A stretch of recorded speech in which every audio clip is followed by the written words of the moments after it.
Hello dear students, welcome to my channel Rasayan. जैसे आप लोग आज पेपर देकर आए हैं केमिस्ट्री का फाइनल, उम्मीद करता हूँ आपका पेपर काफ़ी अच्छा हुआ होगा। मेरी भी बच्चों से बातचीत हुई है, वो कह रहे हैं कि काफ़ी इजी था पेपर, एनसीईआरटी बेस्ड ही आया है। फिर भी मैं आपके लिए एक वीडियो सोल्यूशन बना रहा हूँ ताकि आप बस आपके आंसर्स चेक कर सकते हैं। तो देखिए फर्स्ट क्वेश्चन, एक आज भाई मेरे थोड़ी चोट लगी तो इसलिए राइटिंग थोड़ी सी अच्छी कम आएगी, so please bear with it. First है प्रिडिक्ट द प्रोडक्ट फॉर्म। ये फर्स्ट क्वेश्चन सेक्शन ए का है। Predict the product form when acetaldehyde CH3CHO, इसकी आपको रिएक्शन करनी है with methyl magnesium bromide CH3MgBr and then hydrolysis करनी है। तो जब ग्रिग्नार्ड रिएजेंट के साथ रिएक्शन होती है एल्डिहाइड्स या कीटोन की, तो आपके पास क्या बनता है? एल्कोहल।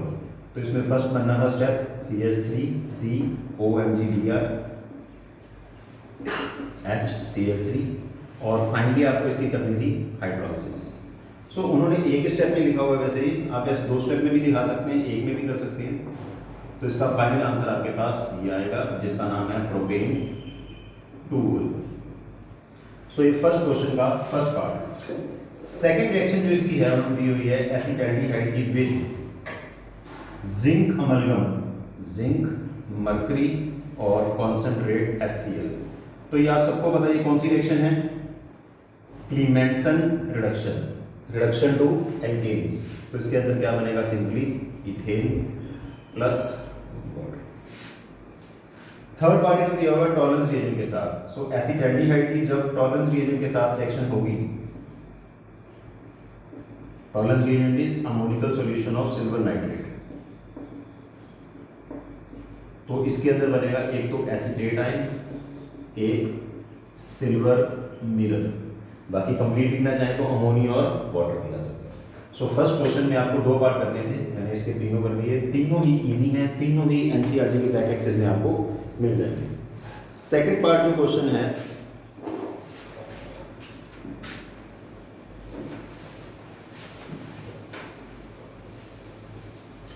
वो है इलेक्ट्रोकेमिस्ट्री से न्यूमेरिकल।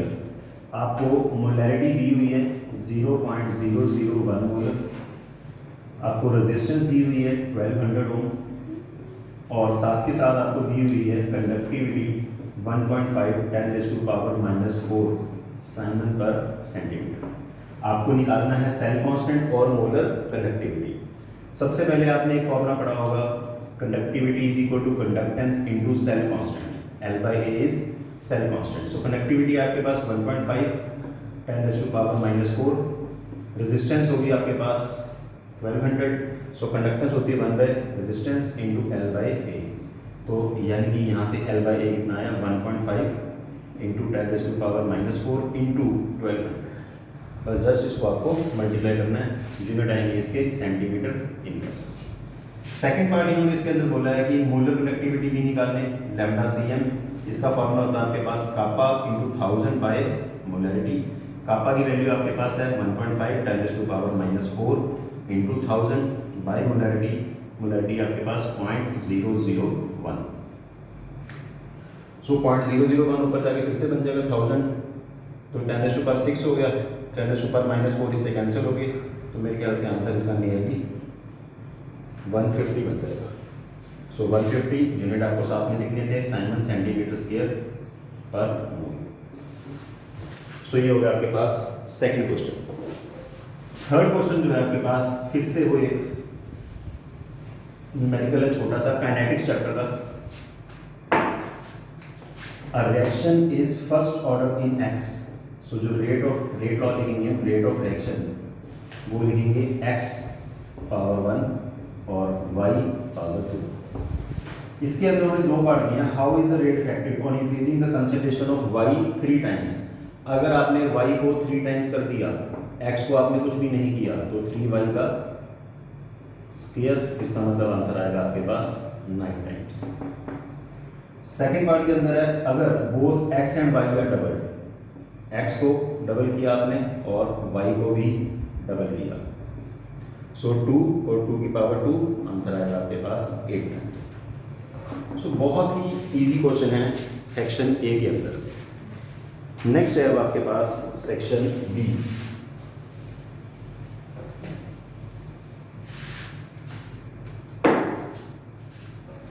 सेक्शन बी के अंदर फिर ऑर्गेनिक का, इसके अंदर चॉइस वाला पार्ट भी है।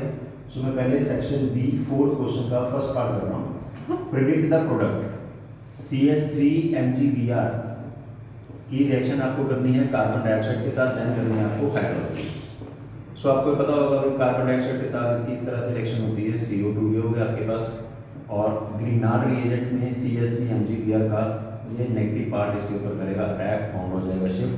सो मैं हाइड्रोलिसिस करके आपको फाइनल आंसर लिख देता हूँ CH3C≡OH। ये इसके फर्स्ट पार्ट का आंसर है। सेकंड पार्ट है CH3CN में DIBAL H and then hydrolysis. So DIBAL H का काम क्या होता है? Just reduction of cyanide to aldehyde.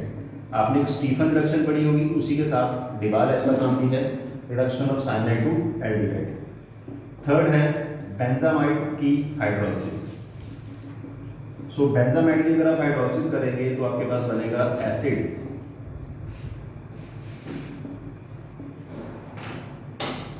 Plus ammonia. ये अमीन चैप्टर में आपने बहुत बार किया होगा। Acid plus ammonia gives amide on heating, तो इसकी हाइड्रोलिसिस करके बनता है आपके पास एसिड और अमोनिया। फोर्थ क्वेश्चन में ही जो बी पार्ट है चॉइस वाला सारा पार्ट फिर से इन्होंने एनसीईआरटी से डाला हुआ है। आपके पास है एसिड एल्डिहाइड, एक है मतलब इथेनॉल, दूसरा हो गया प्रोपेनॉल, तीसरा है आपके पास ब्यूटेनॉल और फोर्थ है एसीटोन। इसको आपको करना है increasing order of reactivity towards HCl। NCERT के इंडेक्स का फोर्थ क्वेश्चन है ये। So aldehydes are more reactive than ketone, तो इसका आंसर आएगा ये 1। अगर मैं इसको 2, इसको 3 नंबर दे दो, इसको 4 नंबर दे दो, इसका आंसर आएगा 1 greater than 2 greater than 4 greater than 3। क्योंकि 2 एल्डिहाइड है 2 कीटोन है, जितने ज़्यादा कार्बन उतनी रिएक्टिविटी कम, बिकॉज ऑफ स्टीरिक हिंड्रेंस। इसी के अंदर जो सेकंड पार्ट है वो आपको एसिड के हिसाब से अरेंज करना है। CH3COOH, Cl CH2COOH, CH3 twice CHCOOH। तो आपने पढ़ा होगा -I की वजह से ये स्ट्रॉन्ग एसिड है, +I की वजह से ये वीक एसिड है, तो इसका आंसर आएगा 2 1 3। सी पार्ट आपके पास बेंजोइक एसिड है, फिर आपके पास पैरा नाइट्रोबेंजोइक एसिड है, फिर आपके पास पैरा मिथॉक्सी बेंजोइक एसिड है। तो ये एक -R ग्रुप है, ये एक +R ग्रुप है, तो इसका आंसर क्या आएगा 2 1। सो फोर्थ क्वेश्चन ऑर्गेनिक का काफ़ी सिंपल, सारा का सारा एनसीईआरटी बेस्ड ही है।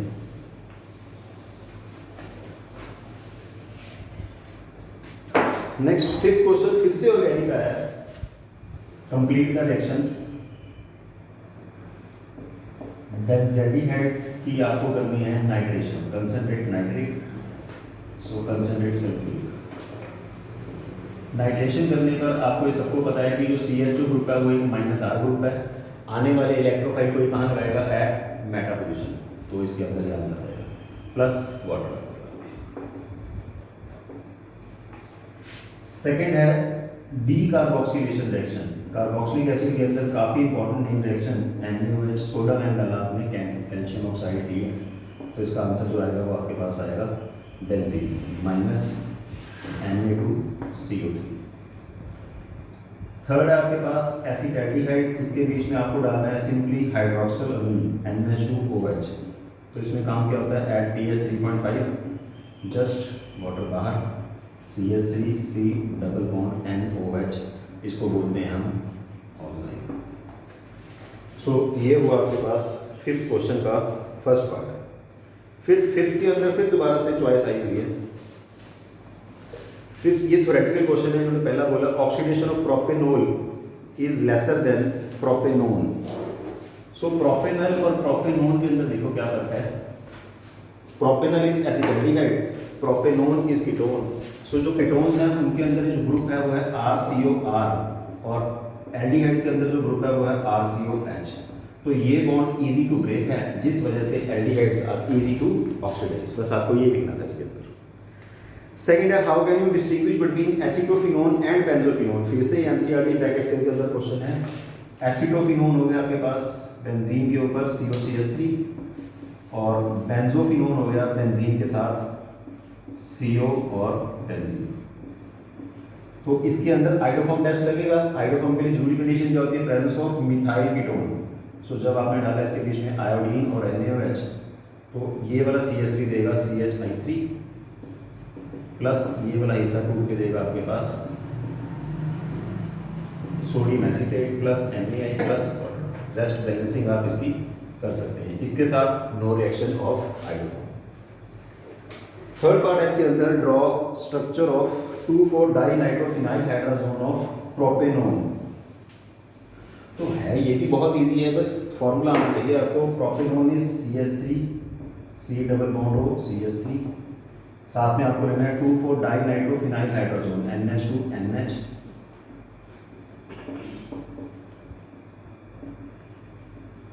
Eight pH 3.5। बस जस्ट आपको वाटर बाहर निकाल के आंसर लिखना है इसका। तो जो ये स्ट्रक्चर बनेगा बस सिंपल वाटर निकाल के वो गया आपके पास 2,4-डाइनाइट्रोफिनाइल हाइड्रोजोन ऑफ प्रोपेनोन। इसके बाद 6 क्वेश्चन डायरेक्ट 3 नंबर के अंदर न्यूमेरिकल, बहुत ही इजी न्यूमेरिकल इलेक्ट्रोकेमिस्ट्री का। आपको जिंक और सिल्वर का सेल दिया हुआ है, पोटेंशियल दे रखे हैं जिंक /Zn2 पॉजिटिव, इसकी कंसंट्रेशन है 0.01 मोलर। फिर आपके पास है सिल्वर पॉजिटिव, इसकी कंसंट्रेशन है 0.001 मोलर /सिल्वर। पोटेंशियल भी दे रखे हैं जिंक का भी और सिल्वर का भी। तो सबसे पहले मैं E0 सेल निकाल दूँ एक बार। E0 cell is E0 cathode minus E0 anode. Cathode silver है, सिल्वर का पोटेंशियल दिया हुआ +0.80 और इसका दिया हुआ -0.76। तो प्लस करके आएगा 1.56 वोल्ट। अब इसकी अगर आप इक्वेशन लिखें तो इक्वेशन बनेगी zinc gives Zn2 positive plus 2 electron. ये जिंक एक्वस है, silver positive plus electron gives silver multiply by 2, ये सिल्वर एक्वस है, यानी कि इसका एन फैक्टर कितना आया आपके पास 2। इक्वेशन में zinc plus 2 Ag positive gives Zn2 positive plus 2 Ag। अब इसके बाद ई सेल का आपको फॉर्मूला लगाना है। ई सेल इज E0 सेल। E0 सेल है, चलो मैं नेक्स्ट अगर कर देता हूँ, पहले फॉर्मूला लिख देता हूँ -0.0591/n log ऑफ QC में यहाँ लिख देता हूँ, ऊपर आएगा Zn2 और नीचे इस न्यूमेरिकल में जो बच्चे गलती करते हैं वो स्केयर लगाना भूल जाते हैं। तो वीडियो देख के शायद कई बच्चों के लगेगा यार वो स्केयर लगाना तो भूल ही गई। तो 1.56 -0.0591/2 लॉग Zn आपके पास 0.01 और नीचे है 0.001 का स्केयर। ये आएगा आपके पास 1.56 माइनस पॉइंट, इसको नियरली 0.3 अगर मैं ले लूँ और ये आपके पास आएगी 36 log 10⁴। सो log 10⁴ का मतलब हो गया 4.03 × 4, ये 0.12 हो गया अप्रॉक्सीमेटली। तो 1.44 नियरली इसका आंसर है। सो ये 3 नंबर में इलेक्ट्रोकेमिस्ट्री नर्स्ट इक्वेशन। नेक्स्ट जो 7th क्वेश्चन का फर्स्ट पार्ट है, ये बेटा आपके करने वाले ये डायरेक्ट सीधा क्वेश्चन था। Difference between lyophilic and lyophobic. So उम्मीद करते हो तो सबको आता ही होगा, सॉल्वेंट लविंग सॉल्वेंट हेटरिंग। फिर इसके बाद उन्होंने जो चॉइस पार्ट डाला हुआ उसके अंदर पूछा हुआ है कि right the dispersed phase and dispersion medium of milk. So milk क्या होता है? Fat in water, liquid fat dissolved in water. और इसके अंदर दोनों ही कंपोनेंट क्या हैं? लिक्विड। सो इमल्शन होती क्या है वैसे? Liquid in liquid. Second part इन्होंने डाला cause of browning movement. Show cause of browning movement क्या है कि जो पार्टिकल ऑफ डिस्पर्जन मीडियम है वो डिस्पर्स फेज के पार्टिकल के ऊपर अनइक्वल फोर्सेस एक्सर्ट करते हैं, जिस वजह से डिस्पर्स फेज के पार्टिकल कंटिन्यूसली क्या रहते हैं? मोशन में और नीचे नहीं बैठते, और इसी के वो रिस्पॉन्सिबल होते हैं for the stability of collateral sol. Third part है what does physisorption, why does physisorption decrease with the increase in temperature. So physisorption इसलिए डिक्रीज करती है क्योंकि जो एड्जॉर्प्शन का प्रोसेस है that is exothermic. High temperature पे जो प्रोसेस होता है वो है एंडो, लो टेम्परेचर पे एक्सो। सो फिजिजॉर्प्शन डिक्रीज इसीलिए करती है। आपको मैं इक्वेशन भी लिख के दिखा देता हूँ इसके अंदर।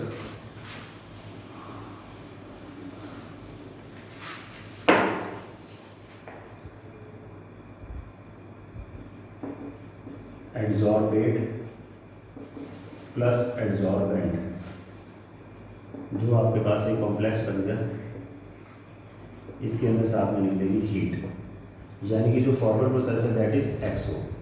According to Le Chatelier principle high temperature favours endo. Endo मतलब बैकवर्ड, मतलब जो कॉम्प्लेक्स बना है इसका वो टूट जाएगा, सेपरेट हो जाएगा। और इसका ग्राफ भी आपने पढ़ा होगा ऐसा, x/m versus t at constant t। सो ये तीनों एक एक नंबर के पार्ट्स थे। ये क्वेश्चन था आपका 7। इसके बाद 8th क्वेश्चन बिल्कुल सिंपल न्यूमेरिकल आया है ये। देखिए अब ये 3 नंबर में आया आपको, तो आपको सारा करके दिखाना पड़ेगा जो 8 न्यूमेरिकल है, अदरवाइज ये एक ही स्टेप में खत्म हो सकता है question. T75 is 2 times of T half। तो फर्स्ट इंट्रोडक्शन टेक 80 मिनट्स, इसके लिए 80 मिनट है, आपको निकालना क्या है इसका हाफ है। तो बस T50 का आंसर कितना आ गया आपके पास 40 मिनट्स। पर इसके आपको 3 नंबर नहीं मिलेंगे, ये तो डायरेक्ट ऑब्जेक्टिव के हिसाब से होगा। थ्योरी के लिए आपको इसको करना पड़ेगा T75% is 2.303 by K log A0 100 बचा कितना 25। T50 is 2.303 by K log 100 बचा कितना 50। आप डिवाइड करो, ऊपर आएगा 80, नीचे आएगा T50, इधर आएगा log 4, नीचे आएगा log 2। log 4 हो जाएगा 2 log 2 और ये भी हो जाएगा log 2, ये कैंसिल। So T50 is 80/2 that is 40 minutes. So काफ़ी इजी क्वेश्चन था ये, आप डायरेक्ट भी कर सकते हो वैसे, बट बोर्ड में मुझे लगता है कि आपको ऐसे डिटेल में सॉल्व करके दिखाना चाहिए। नेक्स्ट फिर थ्योरेटिकल क्वेश्चन है, बिल्कुल सीधे सीधे आपको एनसीईआरटी में मिल जाएंगे। 8th चैप्टर क्वेश्चन नंबर 9 है, chapter number 8 D and F block कि ट्रांजिशन मेटल जो हैं कैटालिटिक प्रॉपर्टी शो करते हैं because of their variable valency. उनके ऊपर एड्सॉर्प्शन थ्योरी पढ़ी होगी आपने, modern adsorption theory, old adsorption theory, कुछ भी वो 2-3 पॉइंट लिख सकते हैं आप। 1 नंबर के अंदर ही आ जाए। Zinc, cadmium, mercury are non transition element, क्योंकि उनकी जो कॉन्फिगरेशन है वो फुल्ली फिल्ड डी ऑर्बिटल है in their elementary state as well as in their common oxidation state. उनका डी ऑर्बिटल पार्टली फिल्ड नहीं है। Zirconium and hafnium have almost same atomic radius, तो इसका सिंपल सा रीजन बहुत ज़्यादा इंपॉर्टेंट, लेंथेनॉइड कॉन्ट्रैक्शन। सो ये होगा आपके पास 9th क्वेश्चन। अब 10th क्वेश्चन है, right the hybridization and the magnetic character of the complexes. तो ये सारा बीबीडी के ऊपर बेस्ड है।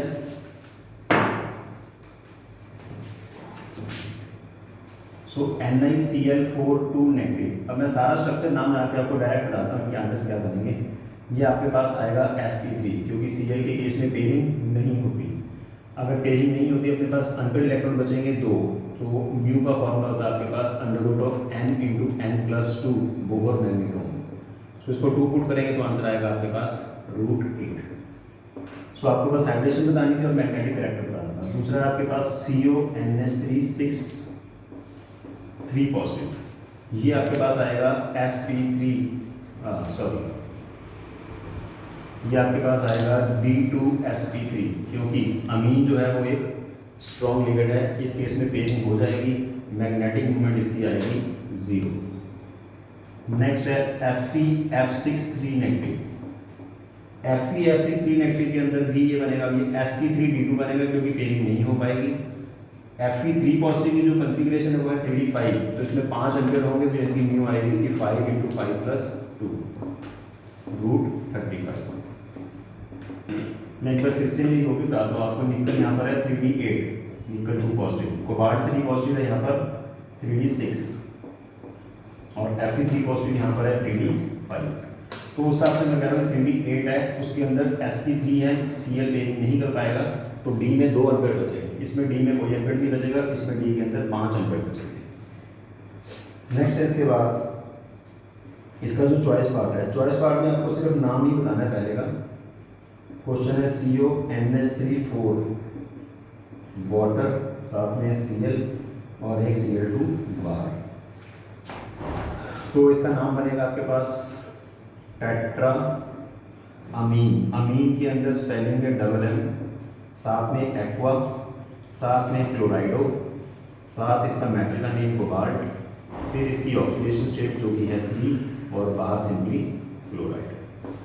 सो ये और का फर्स्ट पार्ट है सिंपल राइट अल्फाबेट। इसके बाद जो सेकंड पार्ट है, difference between ambidentate ligand and bidentate ligand. Ambidentate ligand वो होते हैं जिनके अंदर एक से ज़्यादा साइड होती है, पर एट ए टाइम जो बॉन्ड बनाते हैं किसी एक साइड से ही बनाते हैं, जैसे कि साइनाइड या NO2 1 नेगेटिव। बाइडेंटेड लिगेंड वो होते हैं जिनके अंदर दो साइड्स हैं और दोनों से ही बॉन्ड बनाते हैं, जैसे EN या ऑक्सलेटो। नेक्स्ट है, out of FeNH3 positive and FeC2O4 3 negative. मैं लिख देता हूँ एक बार।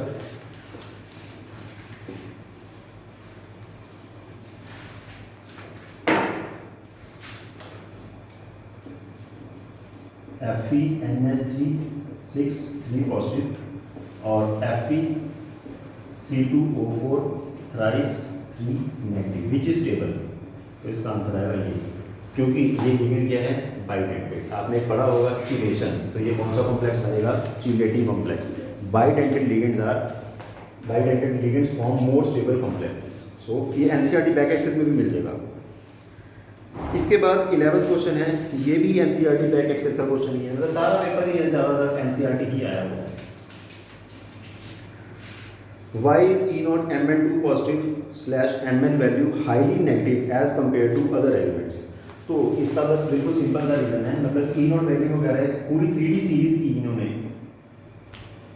पूरी 3D सीरीज की E0 वैल्यू दे रखी है, जैसे क्रोमियम की, मैंगनीज की, आयरन की, कोबाल्ट, निकल, कॉपर और जिंक सबकी दे रखी है वैल्यूज, और उसमें से इसकी सबसे ज़्यादा नेगेटिव है -1.1। तो ये क्यों है, क्योंकि मैंगनीज 2 इलेक्ट्रॉन लूज करके क्या बनाता है, stable 3d5 which is half filled configuration. ये फर्स्ट क्वेश्चन हो गया। सेकंड है, what is the reason for irregularity in the above E0 value. इसका आप आंसर ये लिखोगे कि जो E0 वैल्यू है वो 3 चीज़ों पे डिपेंड करती है, delta atomisation H, delta ionisation H और डेल्टा हाइड्रेशन H। ये है एनर्जी रिक्वायर्ड, ये वाली है एनर्जी रिक्वायर्ड और ये वाली एनर्जी रिलीज। तो आयोनाइजेशन का कोई रेगुलर ट्रेंड नहीं है, एटोमाइजेशन का भी कोई रेगुलर ट्रेंड नहीं है, तो इस वजह से E0 वैल्यू का भी कोई रेगुलर ट्रेंड नहीं है। मतलब E0 जिनके ऊपर डिपेंड करती है उनका कोई रेगुलर ट्रेंड नहीं है, इसीलिए E0 वैल्यू का भी रेगुलर ट्रेंड नहीं है। और थर्ड, इसी तरह इन्होंने इसी पॉइंट पे ऊपर क्वेश्चन डाला हुआ है कि कॉपर की वैल्यू +0.34 है, बाकी सबकी नेगेटिव है। तो इसका रीजन क्या हो सकता है, ये दो रिक्वायर्ड वाला क्या होता है, पॉजिटिव, रिलीज वाला नेगेटिव। मतलब इसमें रिक्वायर्ड वाला जो काम है एटोमाइजेशन और आयोनाइजेशन, वो क्या होगा, ज़्यादा देन हाइड्रेशन इफेक्ट। सो बस आपको ये लिखना था कि E0 कॉपर की वैल्यू पॉजिटिव इसलिए क्योंकि इन दोनों का सम इससे ज़्यादा होगा। सो ये था आपका 11th क्वेश्चन। नेक्स्ट है सेक्शन C, जो केस स्टडी लास्ट क्वेश्चन है। इसके अंदर देखिए फिर से ऑर्गेनिक आई हुई है।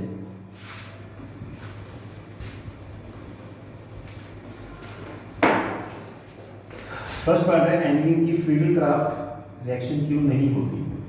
क्योंकि एनिलीन के अंदर ये वाला जो पार्ट है ये लुईस बेस है, और जब आप रिएक्शन लिखेंगे CH3Cl NHAlCl3 के साथ, तो इसमें जो AlCl3 है ये इसके साथ एक कॉम्प्लेक्स बना लेता है।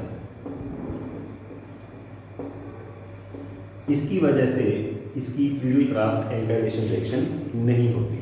ये आपके पास क्या बन गया, एक सॉल्ट, ये है लुईस बेस और ये है लुईस एसिड, वो बन गया आपके पास लुईस एडल्ट।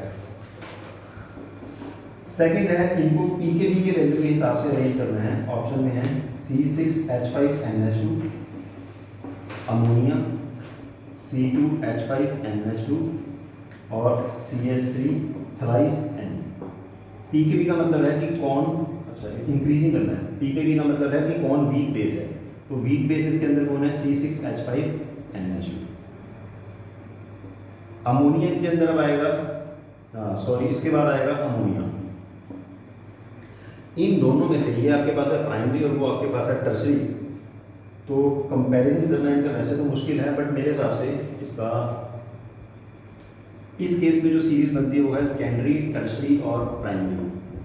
उसमें गैस तो इसके अंदर सीरीज होती है सेकेंडरी, प्राइमरी और टर्सरी। तो इसके हिसाब से टर्सरी एक वीक बेस है, इसके हिसाब से प्राइमरी एक वीक बेस है।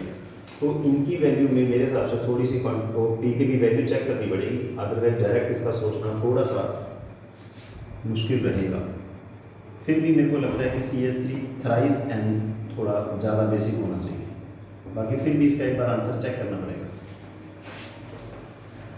इसके बाद है third part, how can you distinguish between primary and secondary amine using Hinsberg reagent test.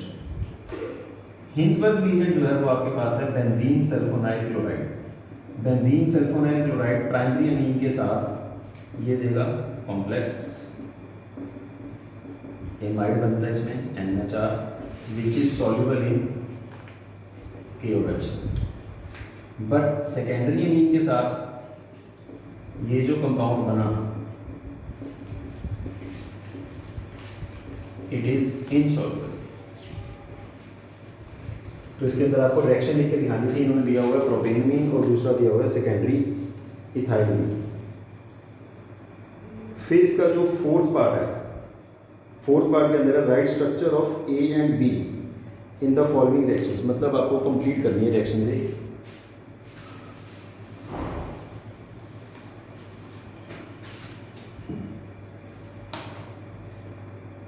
Nitro में अगर आप डालते हैं टिन HCl, सो टिन HCl क्या करेगा, इसके रिडक्शन करके बना देगा अमीन मतलब एनिलीन, और ब्रोमीन वाटर डालने से इसकी होती है ट्राई सब्स्टिट्यूशन NH2 और इसके ऑर्थो पे पैरा पे और ऑर्थो पे ब्रोमीन। सेकेंड इसका पार्ट है CH3CH2CO NH2 प्रोपेनमाइड। सो ब्रोमीन KOH के साथ ये रिएक्शन होगी आपके पास हॉफमैन ब्रोमोमाइड डिग्रेडेशन। तो हॉफमैन का काम क्या होता है, एक कार्बन कम का अमीन, और उसके बाद इसमें उन्होंने डाला है CH3COCl in presence of pyridine। तो ये रिएक्शन होगी आपके पास एसाइलेशन। एसाइलेशन में बनेगा इसका CH3CH2 NHH plus ClCOCH3, HCl बाहर आ जाएगा, CH3CH2 NHCOCH3। सो ये हो गया इसका फोर्थ पार्ट जो कि 2 नंबर में है। फिर 12th क्वेश्चन के अंदर चॉइस पार्ट भी आया एक, इसी के अंदर मतलब 12th क्वेश्चन के फोर्थ पार्ट में ये जो 2 सेकंड पार्ट हैं इनके साथ चॉइस आई हुई है। How will you convert benzoic acid into aniline.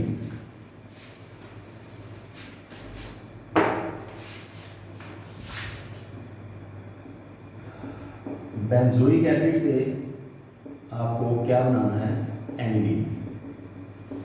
अब बेंजोइक एसिड से एनिलीन बनाने के लिए बस बिल्कुल सिंपल सा काम है, आप इसके बीच में डाल दिए अमोनिया और ड्यूट कर दीजिए, आपके पास बना बेंजामाइड, और बेंजामाइड की आप कर दीजिए Hofmann ammonolysis, Hofmann bromide degradation.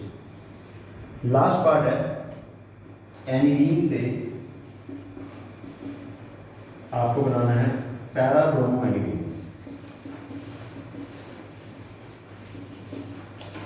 अब इसके अंदर एक चीज़ सोचने वाली ये है कि अगर मैं एनिलीन में डायरेक्टली ब्रोमीन डाल दूंगा तो वो ट्राई सब्स्टिट्यूशन करेगा। तो सबसे पहले आपको इसकी करनी पड़ेगी प्रोटेक्शन, या जिसको आप कह सकते हैं एसाइलेशन, CH3COCl। सो एनिलीन की जब आप एसाइलेशन करेंगे इसका बनेगा NHCOCH3। अब जब आप इसमें डालेंगे bromine in presence of acetic acid, तो ये एक प्रोडक्ट देगा ऑर्थो और एक प्रोडक्ट देगा ये पैरा, NHCOCH3। तो आपको पैरा वाला चाहिए, मैं जस्ट पैरा लिखा, और देन फाइनली इसकी क्या करनी पड़ेगी, हाइड्रोलिसिस। सो ये है आपके पास केमिस्ट्री का बोर्ड का फाइनल पेपर सेट 3। नेक्स्ट इसके बाद मैं कोशिश करूँगा कि सेट A और सेट B का भी वीडियो बना सकूँ, तब तक आप इससे मैच कर सकते हैं कि आपके कितने नंबर बन गए हैं। All the best, thank you.